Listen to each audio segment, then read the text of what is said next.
Et après avoir vu l'expérience de trois organisations de défense des consommateurs, nous passons à la dernière intervention, à savoir la contribution de l'INT dans ces domaines par la présentation d'un kit de protection des consommateurs dans les domaines des télécommunications. Donc, je m'appelle Madame Lamia Gédoui. Je suis la responsable communication à l'INT.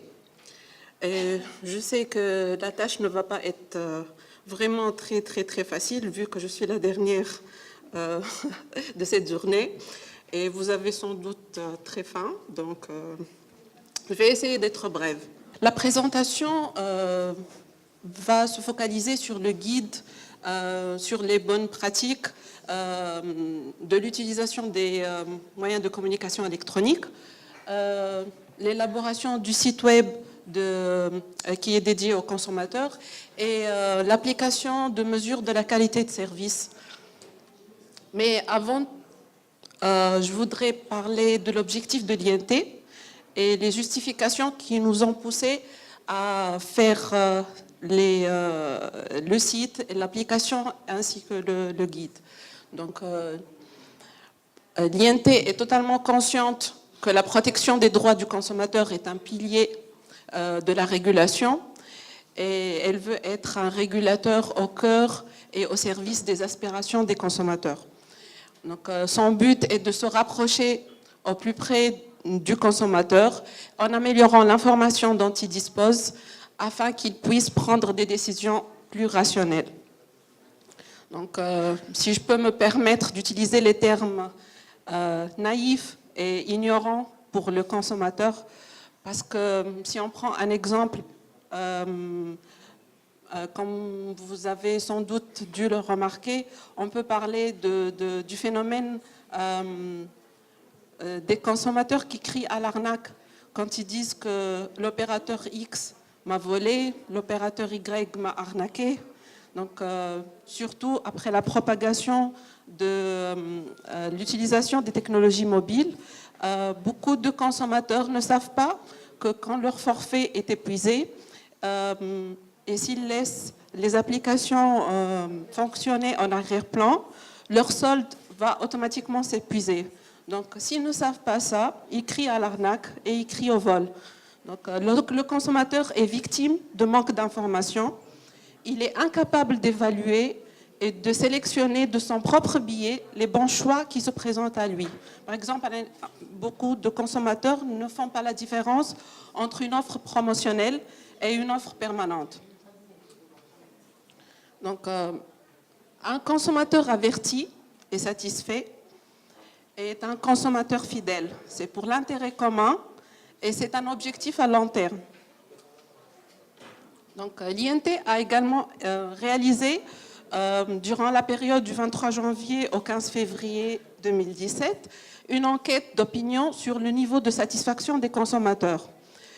Cette enquête a été faite pour environ 4 843 Tunisiens âgés entre 10 et 70 ans dans les 24 gouvernorats. C'était des questionnaires face-to-face suivant la méthode Computer Assisted Personal Interviewing. Donc, j'ai choisi de vous montrer le degré d'insatisfaction globale par rapport à la clarté des offres commerciales mobiles et fixes, à la résolution des réclamations mobiles et fixes de la part des opérateurs et au niveau des services clients mobiles et fixes également. Comme vous pouvez le constater, le degré d'insatisfaction est assez important. Donc, dans cette enquête également, nous avons demandé aux personnes s'ils connaissaient l'offre mobile à laquelle ils sont inscrits. Et 70% sur 4 840 personnes interrogées ont répondu non. Et si on continue et on demande à ces personnes s'ils connaissent les caractéristiques de l'offre mobile, sur ceux qui ont répondu oui, il y a 51,5%. sur 401 personnes interrogées qui ont répondu non.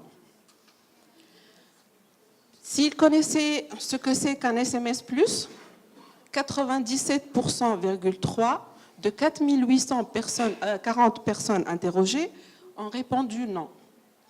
Mais toutefois, quand on leur a expliqué ce que c'est qu'un SMS+, il faut dire que 71% environ ont répondu qu'ils ont effectivement utilisé ce genre d'SMS.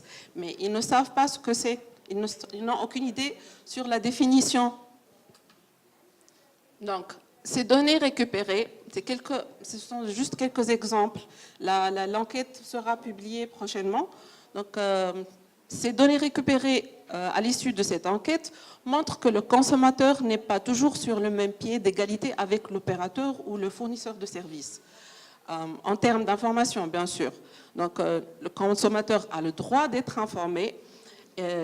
S'il désire acheter un produit ou un service, il doit pouvoir disposer d'un minimum d'informations pour qu'il puisse prendre connaissance des caractéristiques fondamentales de ce qui lui est offert et pour qu'il puisse établir un libre choix entre les différents produits et services concurrents. Donc, le consommateur, il a donc le droit à la protection des intérêts économiques. D'où la nécessité d'une action de la part de l'INT. Voici, avant de parler de l'action de l'INT, quelques exemples d'actions antérieures entreprises en faveur du consommateur. Nous parlons de la publication des consultations publiques avec appel à remarques et commentaires. Je prends l'exemple de la consultation publique sur les règles d'affichage des tarifs et des conditions de vente des services de télécommunication et de services à contenu des opérateurs de réseau et des fournisseurs de services Internet et des services à valeur ajoutée. L'INT met à la disposition des consommateurs et tous les acteurs sur son site les réponses reçues, ensuite les décisions prises.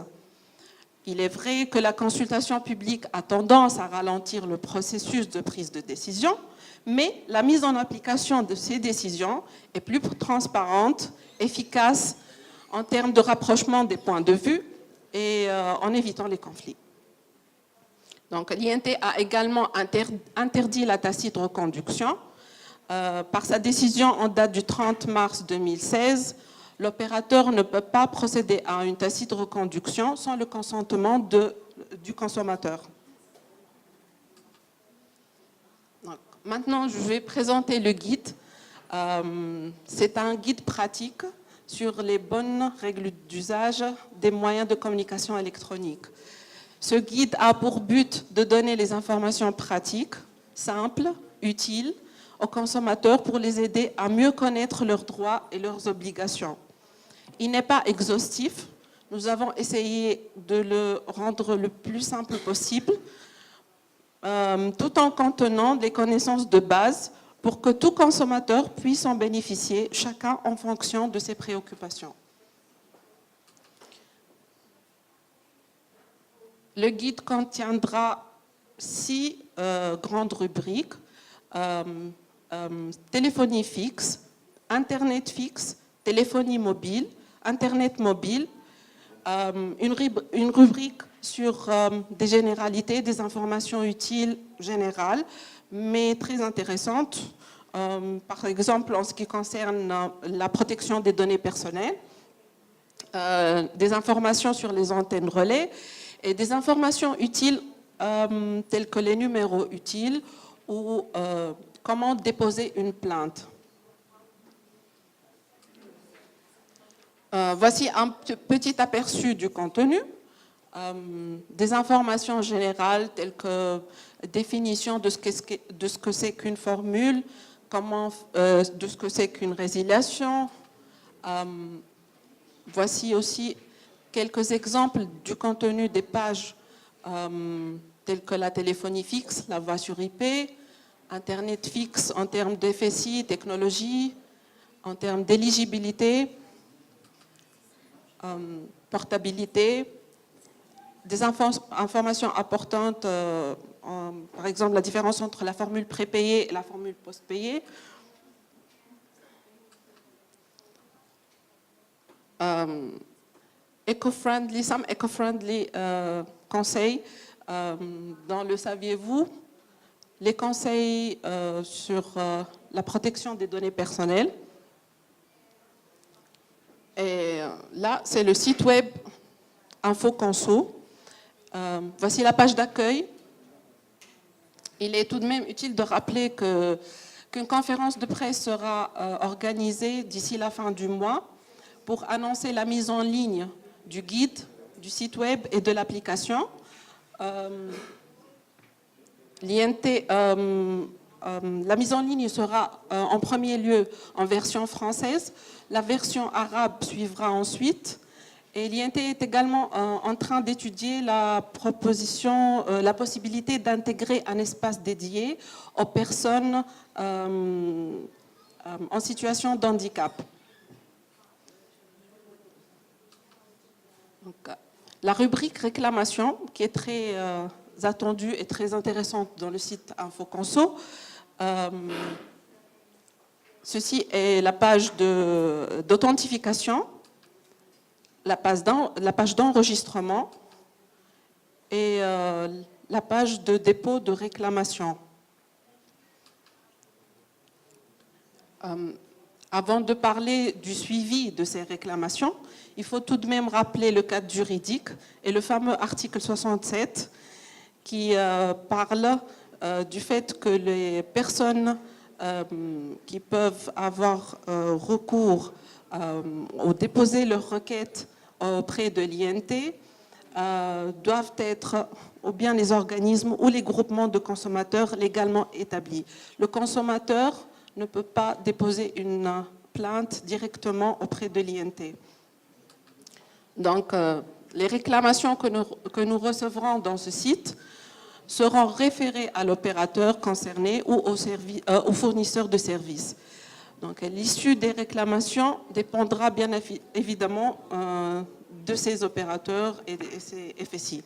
L'INT fera le suivi des réclamations à travers un formulaire de satisfaction qui sera envoyé au consommateur. Et un rapport périodique contenant le type et le nombre de réclamations résolues par chaque opérateur et FSI sera publié sur le site. Donc, ici, c'est quelques captures écran de l'application de la mesure de la qualité de service qui sera disponible également ou bien sur le site ou en téléchargement sur les smartphones. L'application a pour ambition d'expliciter une approche rigoureuse de l'INT pour l'évaluation de la qualité de service, visant en particulier à travers le reporting à identifier les indicateurs de qualité de service pertinents pour les utilisateurs finaux. Donc, des captures écran, la première illustre qu'il faut offrir l'accès au GPS pour que l'application puisse localiser le consommateur. Ensuite, tous les détails concernant le téléphone, l'état de la connexion et toutes les informations seront affichées une fois connectées. Donc, voici les deux captures écran de la page qui fait la mesure. La petite vidéo là, c'est un test de streaming. Ensuite, ça, c'est la carte qui sera disponible pour tous les consommateurs. Comme ça, ils pourront visualiser en temps réel les débits et les connexions que tous les consommateurs feront et mettront en ligne. Donc, les points en vert et les points en rouge. Donc, si vous cliquez sur un point, vous verrez les mesures, le download, l'upload, le ping, le signal et le titre de l'opérateur que j'ai caché, bien sûr. Et le type de connexion, si c'est un Wi-Fi, un 3G, 4G. Voilà. Merci beaucoup pour votre attention.